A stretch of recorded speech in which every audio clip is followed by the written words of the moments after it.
Assalamualaikum warahmatullahi wabarakatuh. Perkenalkan kami dari kelompok WAN Europe yang beranggotakan pertama saya sendiri adalah Muhammad Ilham, kedua Irfan Perdana Putra, dan yang ketiga Maulana Ibnu Gusman. Kami akan mempresentasikan tentang making coconut pulp and dried leaves into briquettes.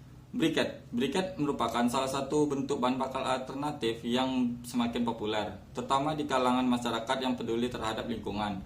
Penggunaan bahan baku yang ramah lingkungan dan terbarukan, seperti ampas kelapa dan daun kering, menjadi fokus dalam pengembangan briquette ini. Dalam ringkasan ini akan dibahas mengenai karakteristik dan proses pembuatan serta manfaat dari ampas kelapa dan daun kering sebagai bahan baku briquette. Yang pertama adalah daun kering. Daun kering terutama dari tanaman seperti daun pisang, daun ketapang, dan daun matoa. Atau bisa juga pakai daun mangga. Juga dapat dimanfaatkan sebagai bahan baku briquette. Beberapa karakteristik dan manfaat dari daun kering adalah kandungan selulosa, dan daun kering mengandung selulosa yang cukup tinggi yang berfungsi sebagai bahan pengikat dalam proses pembuatan briquette. Sumber energi daun kering juga memiliki nilai kalori yang baik hingga dapat menjadi sumber energi yang efektif. Yang kedua adalah ampas kelapa. Ampas kelapa adalah sisa dari proses pengolahan kelapa, terutama setelah ekstraksi minyak kelapa atau santan. Ampas ini memiliki kandungan serta yang tinggi dan dapat digunakan sebagai bahan baku briquette karena beberapa alasan. Kandungan energi ampas kelapa memiliki nilai kalori yang cukup tinggi, yaitu berkisar antara 3.500 hingga 4.500 kilokalori per kilogram, menjadikannya sumber energi yang efisien dalam pembuatan briquette. Identifikasi masalah pada briquette ampas kelapa dan daun kering. Yang pertama ialah terdapat banyak limbah ampas kelapa dan daun kering di sekitar Pandau Permai menjadi masalah terhadap lingkungan. Yang kedua, mengapa briquette dari daun kering dan ampas kelapa menjadi solusi dalam pemanfaatan limbah. Yang ketiga, apa saja kelebihan dan kekurangan dari penggunaan briquette. Solusi masalahnya ialah, yang pertama, oleh karena itu kami mengolah ampas kelapa dan daun kering menjadi briquette dapat mengurangi limbah dan memberikan nilai tambah ekonomi bagi petani atau pengusaha lokal. Yang kedua, karena nilai kalori pada ampas kelapa dan daun kering memiliki nilai ambang yang cukup tinggi, berkisaran antara 3.500 hingga 4.500 kilokalori per kilogram. Oleh karena itu, kami berinisiatif membuat briquette dari ampas kelapa dan daun kering. Yang ketiga, kelebihan briquette ialah penggunaan yang efisien, ekonomis karena bahan baku mudah didapatkan, dapat mengurangi limbah pada lingkungan. Kekurangan briquette ialah penggunaan briquette masih belum terlalu familiar pada masyarakat. Assalamualaikum warahmatullahi wabarakatuh. Perkenalkan, nama saya Maulana Ibnu Gusman. Saya akan menjelaskan bagian hipotesis perencanaan dari kelompok saya dan bagaimana tahapan proses pembuatan briquette dari awal pengumpulan bahan baku sampai briquette siap digunakan. Dan juga saya akan menjelaskan apa kesimpulan yang dapat dijelaskan dari pembuatan briquette dari limbah ampas kelapa dan daun kering di sekitar kita, yang menyebabkan terjadinya penumpukan pada selokan dan bau tidak sedap, sehingga berpotensi menimbulkan penyakit bagi masyarakat dan pencemaran terhadap lingkungan. Ya, di sini ada hipotesis perencanaan. Ya, kelompok kami membuat briquette dari daun kering dan ampas kelapa dengan menggunakan campuran daun kering dan ampas kelapa sebagai bahan baku serta menyesuaikan tekanan pencetakan dan metode pengeringan. Diharapkan dapat menghasilkan briquette yang berkualitas tinggi dengan nilai kalori yang baik dan kadar air yang minimal.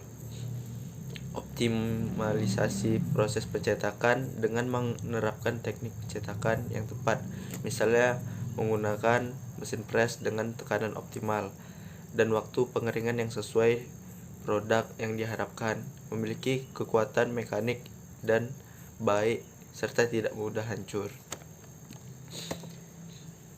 Nah, dari proses pembuatan briquette ini terdapat uji kualitas briquette yang melakukan uji terhadap nilai kalori, kadar air, dan ketahanan mekanik briquette untuk memastikan bahwa produk akhir memenuhi standar kualifikasi. Nah, pertama ada mesin pencetak briquette-nya. Desain mesin harus mampu memberikan tekanan yang bervariasi. Nah, sedangkan di kelompok kami dia menggunakan cara yang manual, yaitu yang pertama itu pengumpulan bahan bakunya eh, dikumpulkan dari limbah-limbah yang berasal dari masyarakat yang berada di sekitaran khususnya Pandau Permai, yang di sana terdapat berbagai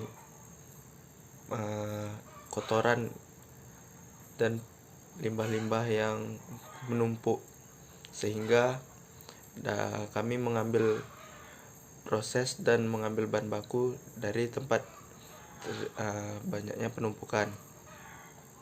Nah, kemudian dari proses pengumpulan bahan baku terdapatlah ampas kelapa dan daun kering. Sementara ada bahan tambahannya berupa tepung tapioka dan air. Nah, dari penjelasan yang pertama ini, bahan baku yang dihancurkan dan dikeringkan dari ampas kelapa menjadi ukuran kecil, mudah dicampur.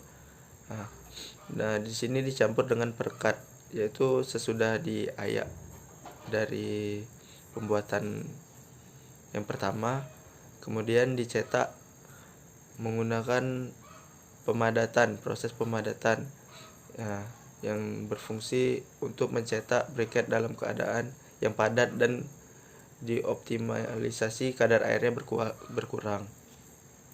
Nah, selanjutnya briket yang siap cetak kemudian akan dijemur untuk dikeringkan tanpa ada menimbulkan bau dan kadar airnya tidak ada. Nah, setelah proses penjemuran terdapatlah bahan baku briket yang siap digunakan. Untuk proses ini memerlukan kurang lebih waktu 3 atau 4 hari. Nah, kesimpulan yang didapat